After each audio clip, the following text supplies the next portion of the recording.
We have major AI news coming out of Google in relation to video. You know, this is the one topic that just gets me fired up more than anything else, and that is AI in video. I love it. I think it's crazy. I think it's so cool. So Google has just announced that their VO video generation model is coming to Gemini. This is really exciting. We're going to be breaking down everything happening with this because they have some surprises in there that you may not be expecting. Before we get into this, Jamie, could you tell us a little bit about the AI Hustle School community? Absolutely. If you have not heard of our school community yet, you need to go check it out because we have over 340 members, all interested in growing their businesses and also making extra cash using AI.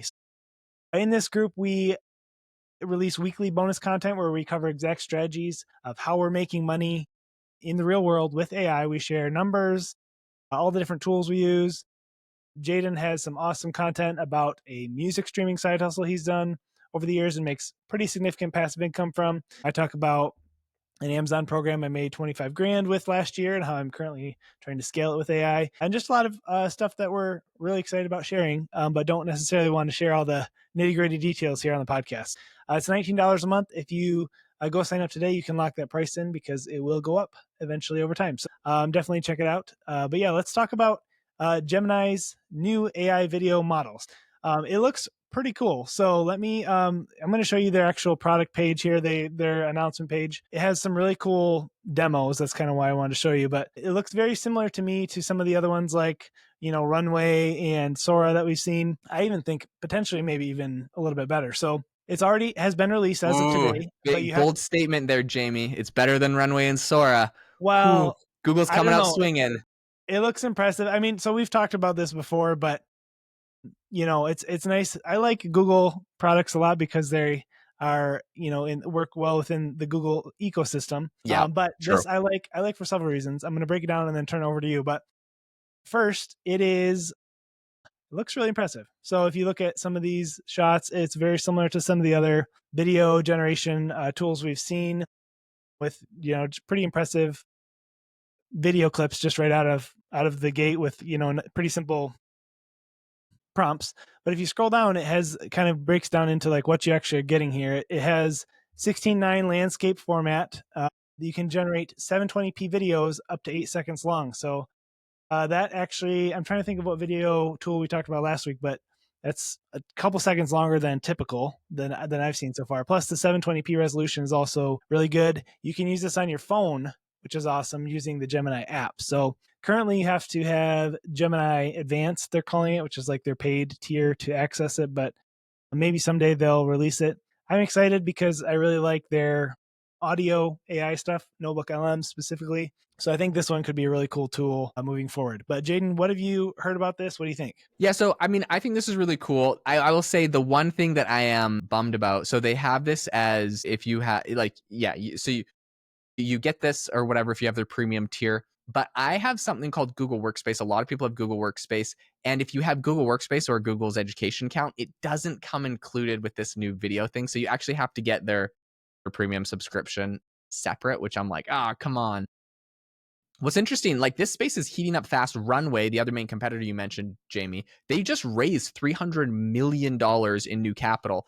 And so obviously this is getting very competitive. Starting today, Tuesday, Gemini Advanced subscribers are going to be able to get this VO2. Like you mentioned, the 720p resolution, like I think it's very cool, especially as we're like, okay, this is coming online. I'm not going to lie though. Like if I was going to make a YouTube video or something, like you need at least 1080p resolution. So it's like, True. Okay, so like it doesn't mean it's completely useless. I was recently watching a video yesterday by CoffeeZilla. If you've ever heard of him, he's exposes like online scams or whatever. And he's guys like he's really big into like, I don't know, like animations and like, or like his videos are very like cool, the editing and stuff. And one thing he does is it's like him and he'll have like a fake TV that he's like talking to, but really like, he's doing this all with like post-production editing, but like on the TV, there's like some sort of video playing. Now, if you were doing something like that, right, where it doesn't have to take up the whole screen, it's just like a smaller video on something you're making, you could use this. But like, I think you really want to be able to get this in 1080p. So that makes this a lot more useful. What's interesting, they have the ability, once you make them, you can export to TikTok or YouTube. There's a little share button that you can do that. You also can download them as MP4 files, which I think most people are just going to want to do that because as if you're going to upload an 8-second clip for anything useful other Right. than, yeah. So you're going to want to download this as an MP3 file. All of these are watermarked though with something called Google's Synth ID technology. Now, this is an interesting concept. We've talked about some of these before, but essentially to combat deep fakes or these types of issues that might arise with AI video, Google has developed something called Synth ID Tech, and essentially they put a watermark that you cannot see on the screen. When I watch the video, it just looks like a video that somebody made, but embedded in there, there's little pixels and things that you know your naked eye might not notice, but their algorithm can pick up. So Google on YouTube will always be able to identify, if you used AI generated clips, and they can put a tag on the actual video to notify people that this is the case if people are interested in it. Kind of like how people say like hashtag sponsored on an Instagram post to let you know that something's sponsored. They might have a tag letting you know that there's AI generated videos in a particular piece of footage that you're watching. So I think this is very interesting.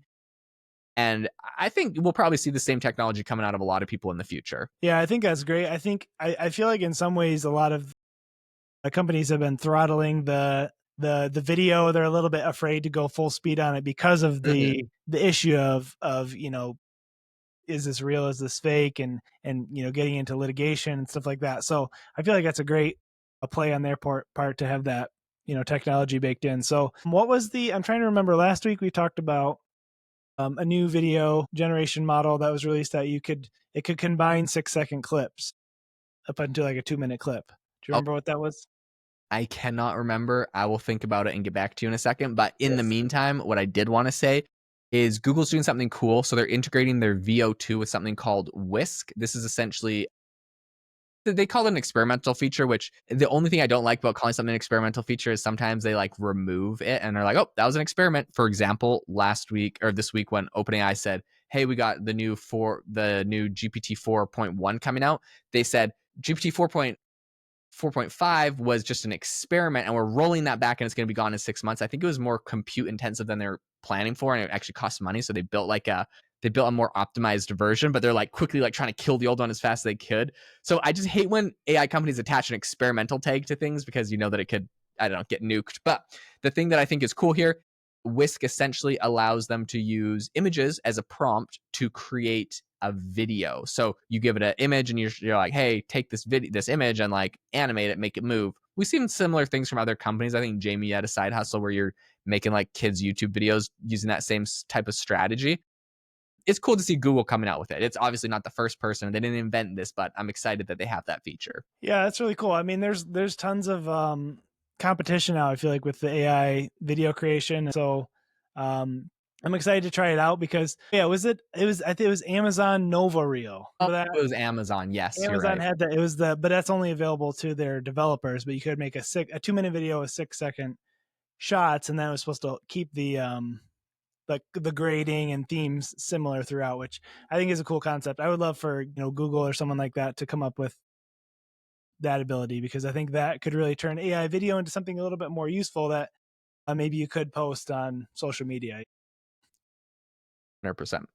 Well, if you enjoyed today's episode talking about the latest in AI and video, we would love to have you drop a review on the podcast. They mean a lot to us and we read them all. So we really appreciate them if we added any value to you. And we'd also love to have you as a member of the AI Hustle School community. So make sure to check that out. I'll leave a link in the description to school community/AI Hustle. We'd love to have you in there. It is an amazing time in that community. All right. Thanks so much for tuning in. We'll catch you guys next time.